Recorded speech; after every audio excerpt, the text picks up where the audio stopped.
Fly lines are for casting, and they're how you actually get your flies to the fish.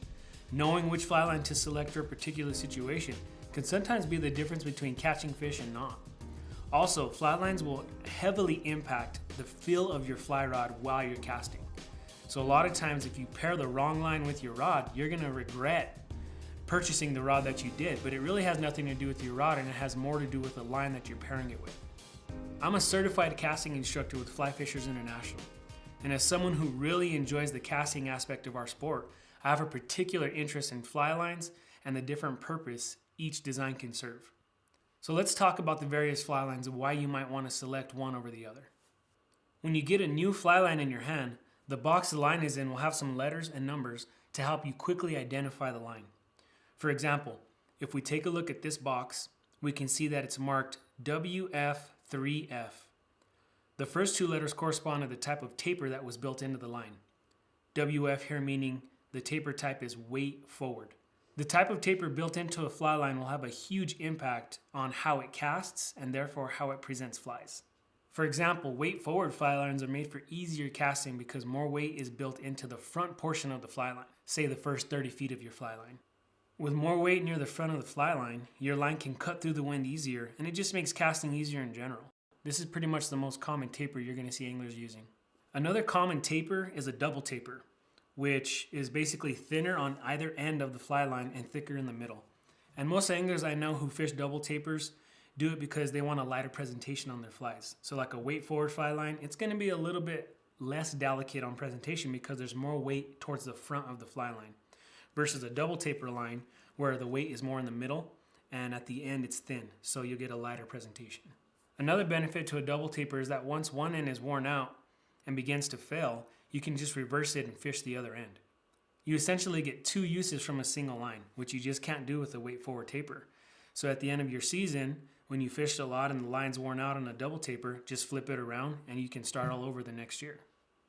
The downfall of the double tapers is that they aren't as efficient in high wind and they can't reach quite as far as weight forward tapers in general.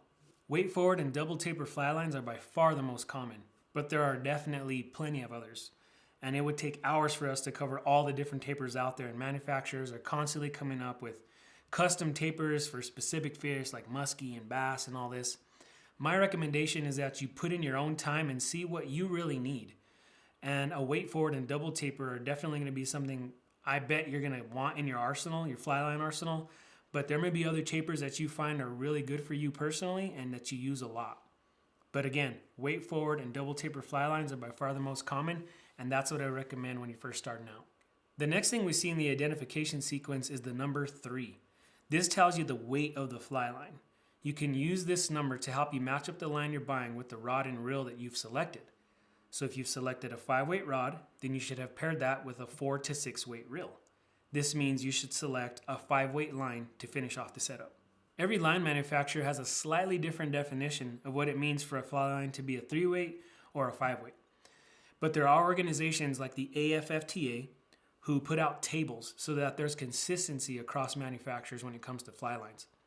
I've included these tables in the worksheet for this video. Make sure to check them out.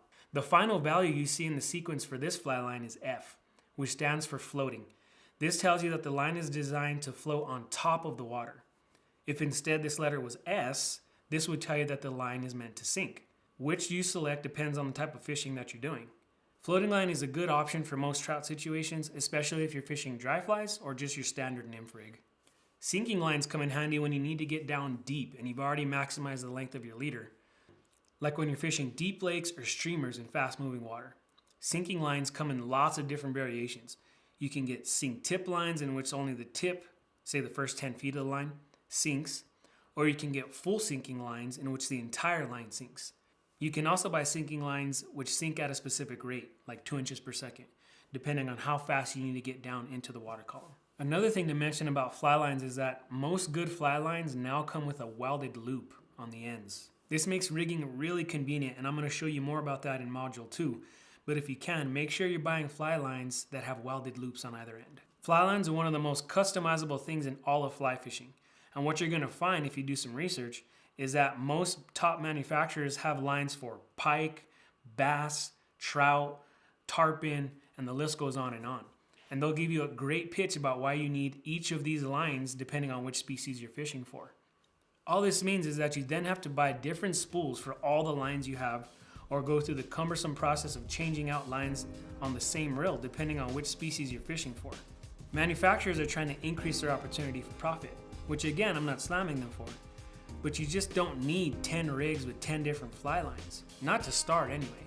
So my recommendation is fish a weight forward floating line for 15 to 20 trips.